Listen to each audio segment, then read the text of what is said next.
You belong in a home, not a mansion. That's what my daughter-in-law said to me, laughing, in the entryway of the house I built with 32 years of my own work. 10 seconds before that, my son, my only child, told me the house wasn't mine anymore, that it belonged to her parents now, and that I shouldn't bother coming back unless invited. I was 68, standing in my own foyer, being told to leave my own home. I want you to know exactly what I did, because it matters. I smiled, nodded, said, "Understood," picked up my hat, and walked out my own front door. I didn't raise my voice once. They thought they'd won. I know because my daughter-in-law called her mother from the driveway before I'd even left the property.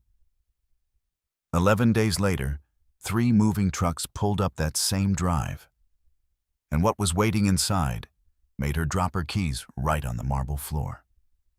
I was 15 feet away. I heard them hit the ground, but I'm ahead of myself.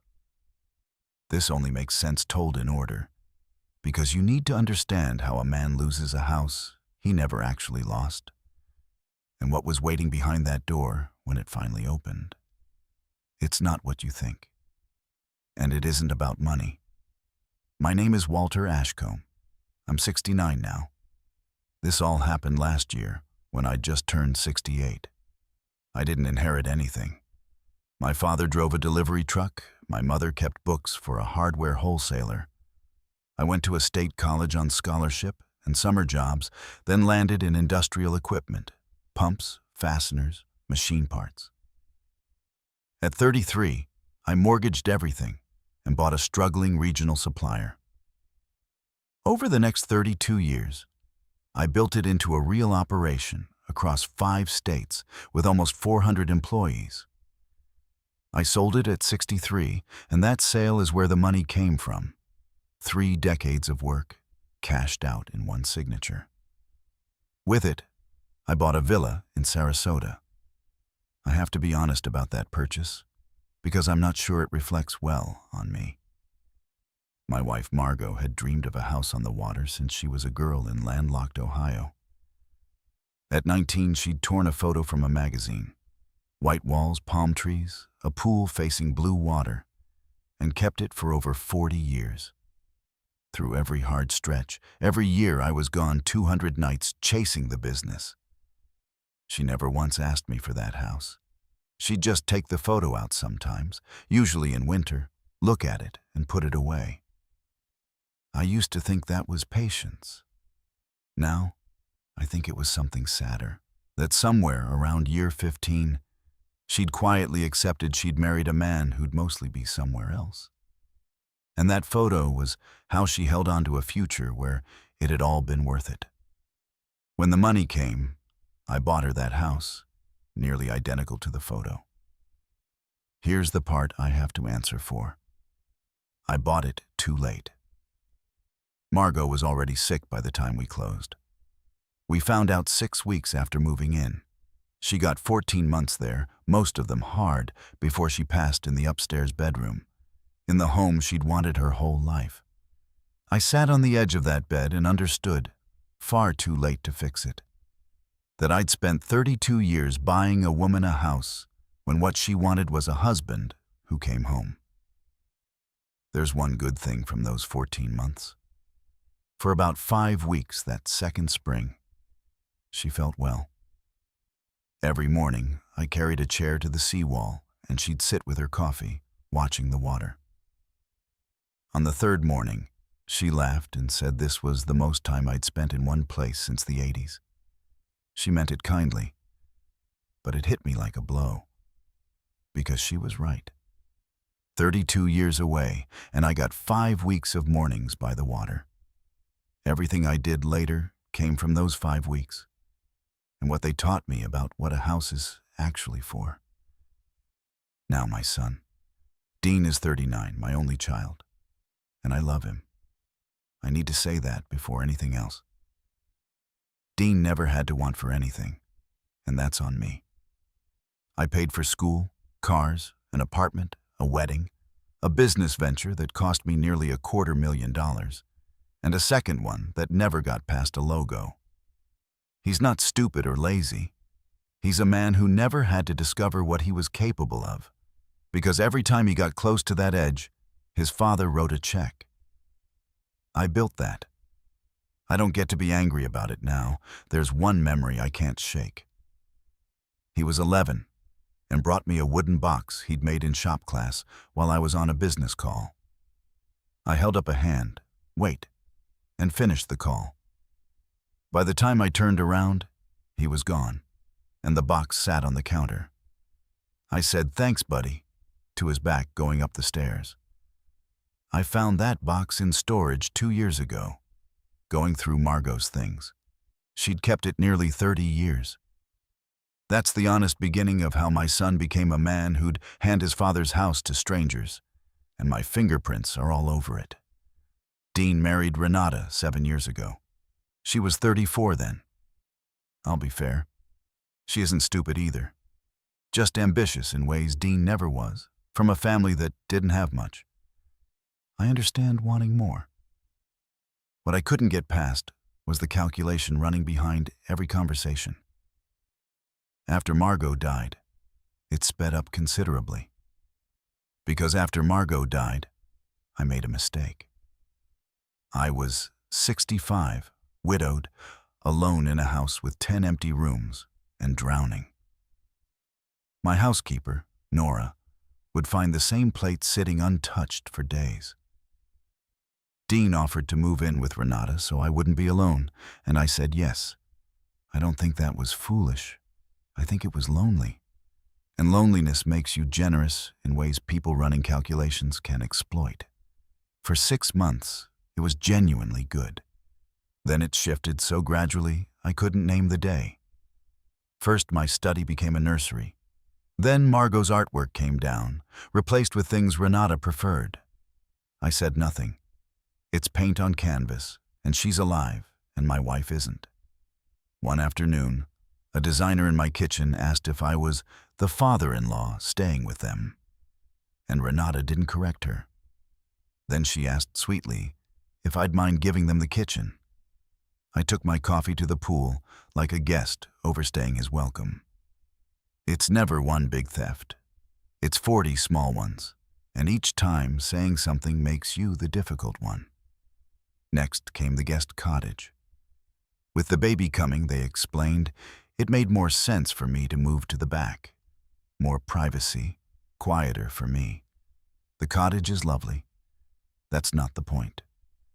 The point is I moved out of the house I bought for my dying wife at 66. Told myself it was my idea, and once I was out there, nobody consulted me about anything again. Dean started calling it our place, eventually right to my face. Here's the legal core of this story. That house was mine, solely, bought outright with cash from my company's sale. No mortgage, no trust, no partnership. I never signed one document giving Dean any claim to it. He simply began acting like it was his. And after 2 years of nobody correcting him, he stopped believing it was even a question. Then came the March night I overheard them. I'd walked up to grab a book and heard voices in the dining room, Dean, Renata, and her parents on speakerphone. Her parents, Hal and Wanda, were selling their place up north to move into the main house, into the front rooms that used to be Margot's and mine. Wanda asked what would happen to me. Renata said I was happy in the back, and long-term, there were nice assisted living places nearby. Dean agreed, probably a year or 2. I stood in that dark kitchen and didn't make a sound. What I felt wasn't rage, it was clarity, like a light switching on in a room I'd been fumbling through for 3 years.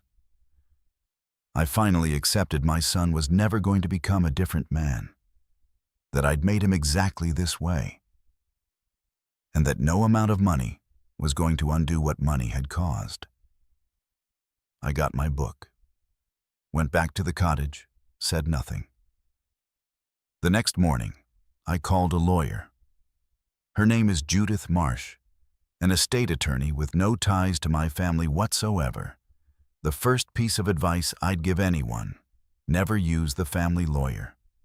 I told her everything, and she asked what nobody had in 3 years. What did I actually want? I couldn't answer. Being managed for that long, you stop generating wants of your own. She asked differently. If the house vanished tomorrow, what would I miss? Nothing, I said, and meant it. Margot wasn't in that house anymore. Her art wasn't even in it. It was 10,000 square feet of somebody else's life, and I hadn't slept a full night there in 2 years. So here's what I did, and it's remarkably simple, which is exactly why it worked. Over 10 weeks, I donated the property to a foundation supporting elder care and family respite services, people caring for aging parents who can't afford help, and elderly people with money on paper, but nobody checking in on them.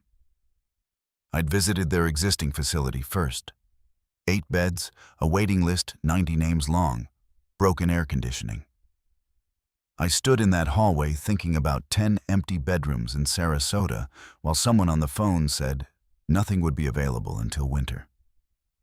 The decision took 4 seconds. I put one condition on the gift. It had to carry my wife's name. The Margot Ashcombe house. She wanted that house her whole life and got 14 months, most spent in bed. Now her name is on the front, and people will watch that water for the next 50 years, not alone at the end of their lives. That's the closest thing to justice I could build, and I'll take it. The paperwork closed in late June, and I told no one in my family. Judith insisted on proper written notice, nothing sneaky. In early July, a certified letter went to Dean stating the property had transferred, that his household had a courtesy occupancy period, and giving a date to vacate.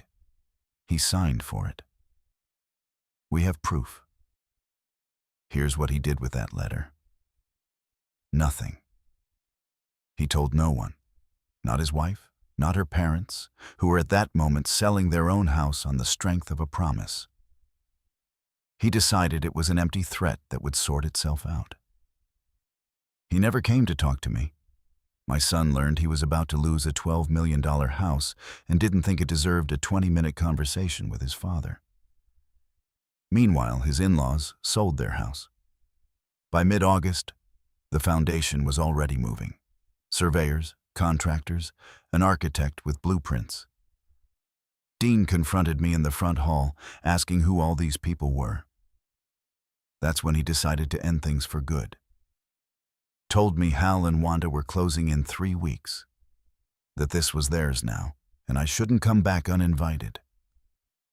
Renata watched from the stairs and laughed, that light, certain laugh, and told me I belonged in a home, not a mansion.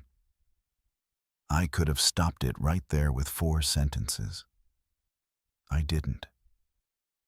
I've examined that choice more than any other in my life, and here's where I've landed. I didn't stay silent to punish them. I stayed silent because I'd finally, at 68, stopped managing my son's life for him. He'd gotten the letter. He made his choice.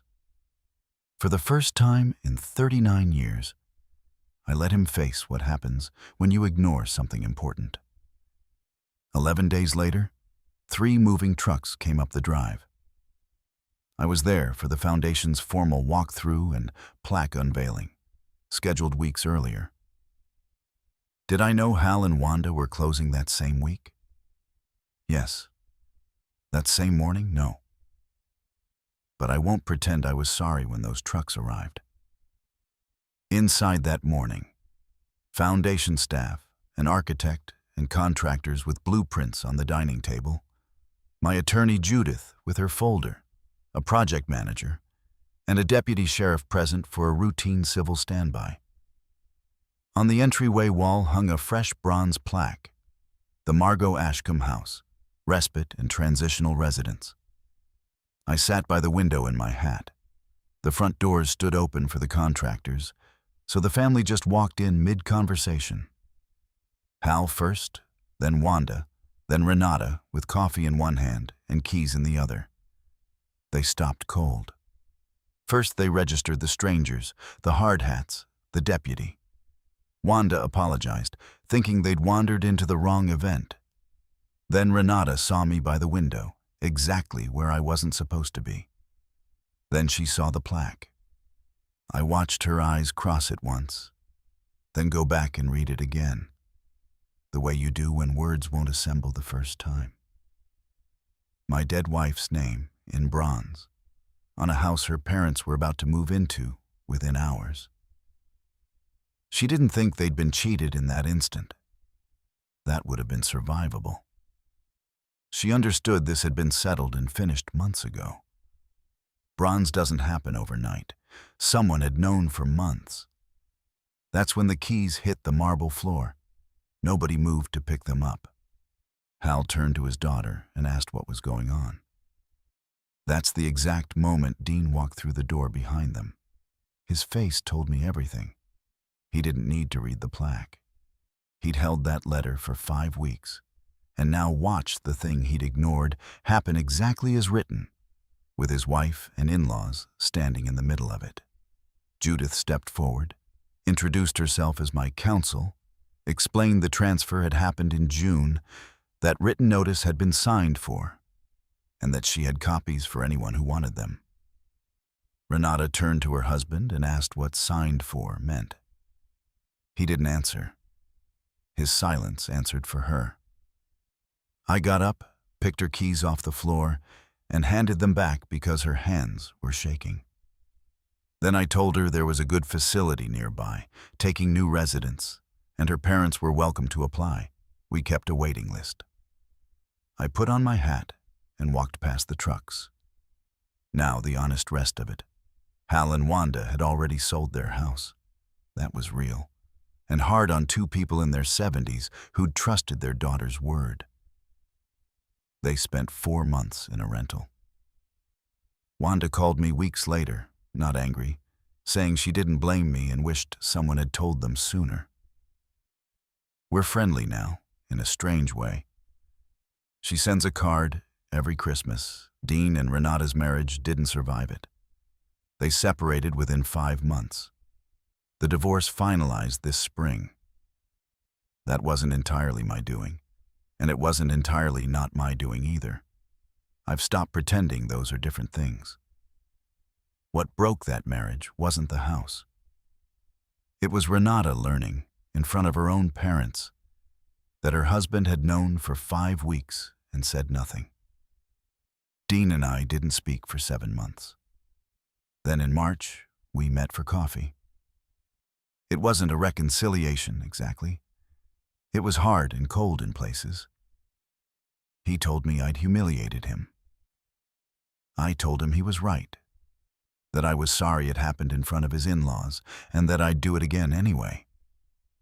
Then he said the thing I still think about most, that I could have just told him directly. I reminded him I'd sent a certified letter. I watched him actually understand, for the first time, that he'd filed that letter under things Dad would eventually let go. He's 39, and that was the first real consequence in his life I didn't buy him out of. We're something now. I don't have a clean word for it. He works an ordinary job for someone else, isn't good at it yet, and hates it. I haven't offered him $1, and I won't. That's the most real fathering I've done in decades, and I started at 68. My granddaughter is 2.5. I see her every other weekend. Renata has been more gracious about that than I expected.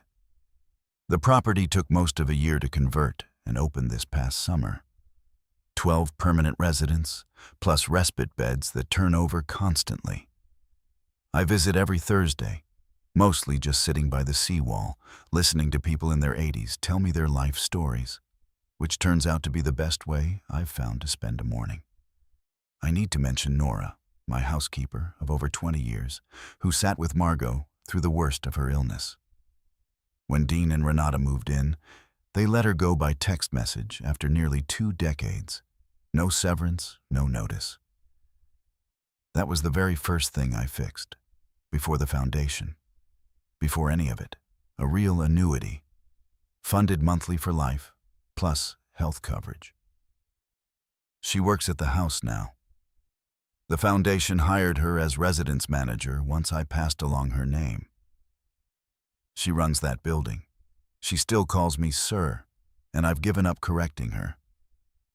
Here's what I keep coming back to. My daughter-in-law told me I belonged in a home instead of a mansion, meaning it as cruelly as possible. That I was old and finished, meant to be tucked away, while people like her enjoyed the good rooms. She wasn't wrong about the building.